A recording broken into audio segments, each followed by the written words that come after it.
जानवी कपूर एक ऐसा नाम जो बॉलीवुड में हमेशा चर्चा में रहता है, कभी फिल्म की वजह से, कभी लुक्स की वजह से और कभी इस सवाल की वजह से क्या उन्हें सिर्फ एक ग्लैमरस इमेज के तौर पर बेचा जा रहा है। हाल में उनकी साउथ फिल्म खासकर पैदी को लेकर फिर से डिबेट शुरू हो गई।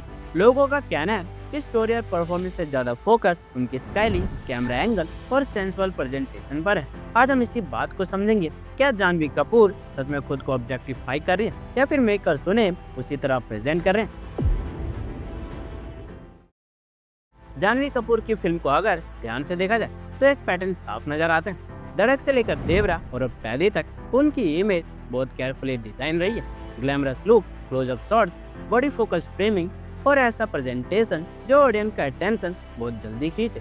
प्रॉब्लम ग्लैमर नहीं, प्रॉब्लम तब शुरू होती है जब पूरी आइडेंटिटी ग्लैमर तक सीमित हो जाए। जब लोगों को कैरेक्टर याद ना रहे, बस कॉस्ट्यूम, एंगल और अपीयरेंस याद रहे, तब ऑडियंस सवाल पूछती है कि क्या यहाँ एक्टिंग से ज्यादा पैकेजिंग हो रही है। साउथ कमर्शियल सिनेमा में यह फॉर्मूला नया नहीं है। लंबे समय से हीरोइन को हीरो के मुकाबले सेकेंडरी या डेकोरेटिव रोल में रखा जा रहा है। Song sequence, romantic angle, revealing style और स्लो मोशन ग्लैमर शॉट, सब कुछ ऑडियंस पुल करने के लिए इस्तेमाल होता रहा है।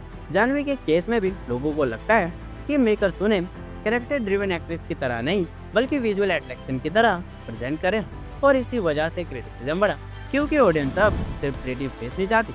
अब लोग चाहते हैं कि हीरोइन स्ट्रॉन्ग हो, मेमोरेबल हो और फिल्म खत्म होने के बाद भी दिमाग में रहे। लेकिन जब हर बार सेम टाइप की प्रेजेंटेशन मिले तो लोग यही कहने लगते हैं कि जानवी को लेकर फोकस एक्टिंग पर कम, लुक्स पर ज्यादा है। अब दूसरी साइड भी देखनी पड़ेगी।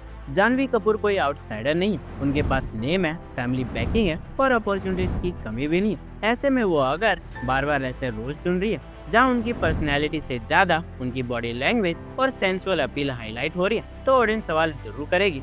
जानवी को लेकर जो फ्रस्ट्रेशन दिखता है उसका एक बड़ा रीजन यह भी है कि लोगों को लगता है उसके पास पोटेंशियल है, लेकिन वो पोटेंशियल सही डायरेक्शन में यूज नहीं हो रहा। श्रीदेवी जैसी लेजेंडरी एक्ट्रेस की बेटी होने के नाते उनसे एक्सपेक्टेशन और भी ज्यादा है। श्रीदेवी सिर्फ ग्लैमरस नहीं थी, वो एक्सप्रेसिव थी, वो स्टाइल थी और अपने कैरेक्टर को यादगार बना देती थी।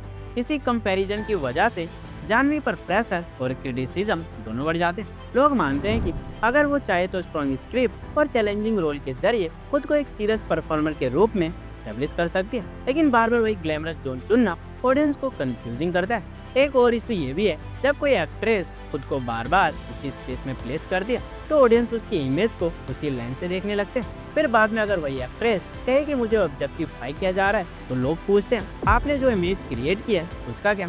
यह डिबेट यहीं से कॉम्प्लिकेटेड हो जाती है। तो गाइस, अब सवाल आपसे है, क्या जानवी को अनफेयरली जज किया जा रहा है या फिर उनकी ओन चॉइसेस ही उनकी क्रिटिसिज्म की सबसे बड़ी वजह है। आप अपनी राय कमेंट कर जरूर बताएगा, और अगर आपको वीडियो पसंद आए तो वीडियो को लाइक और चैनल को सब्सक्राइब करना ना भूलें। जय हिंद।